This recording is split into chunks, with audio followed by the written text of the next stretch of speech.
সিনেমার খবরে নেই জায়েদ খান, তবে বাইরে নানা কর্মকাণ্ড আর মন্তব্য করে নিয়মিত খবরের শিরোনাম হন তিনি। সম্প্রতি বিভিন্ন অনুষ্ঠানে ডিগবাজি দিয়ে হাসির পাত্র হচ্ছেন এ নায়ক, যদিও সেসব গায়ে না মেখে ডিগবাজি দিয়ে যাচ্ছেন। জায়েদের এমন কর্মকাণ্ডে বিরক্ত হিরো আলম। এই কন্টেন্ট ক্রিয়েটরের মতে তার পাগলামিটা বেড়ে গেছে। সম্প্রতি ঢাকা মহানগর গোয়েন্দা পুলিশ কার্যালয়ে যান হিরো আলম। সেখান থেকে বেরিয়ে গণমাধ্যমের মুখোমুখি হয়ে এমনটা জানান তিনি।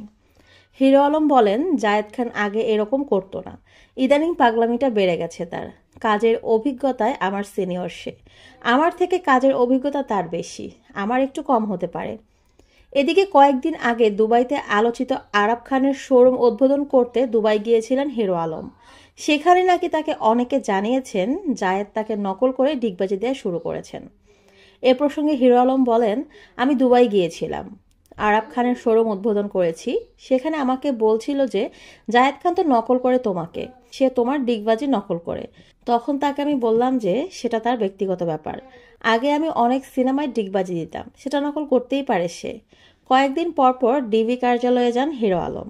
এবার সেখানে যাওয়ার কারণ প্রসঙ্গে তিনি বলেন, আমি ডিবি প্রধান হারুন স্যারের কাছে এসেছিলাম, তাকে বলেছি আপনারা প্রতিবারই বলেন কিন্তু নির্বাচনে আমার সঙ্গে ঝামেলা হয়, তবে হারুন স্যার আমাকে আশ্বাস দিয়েছেন এবার নির্বাচন করো আলম, এবার আর কোনো ঝামেলা হবে না। এজন্য আমি বলতে চাই এবারের নির্বাচন সুষ্ঠু হলে জোর গলায় বলবো নির্বাচনে পাশ করব আমি।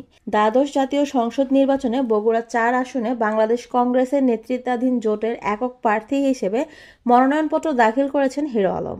এর আগে বাংলাদেশ জনদলের প্রার্থী হয়ে প্রতিদ্বন্দ্বিতা করার কথা জানিয়েছিলেন তিনি।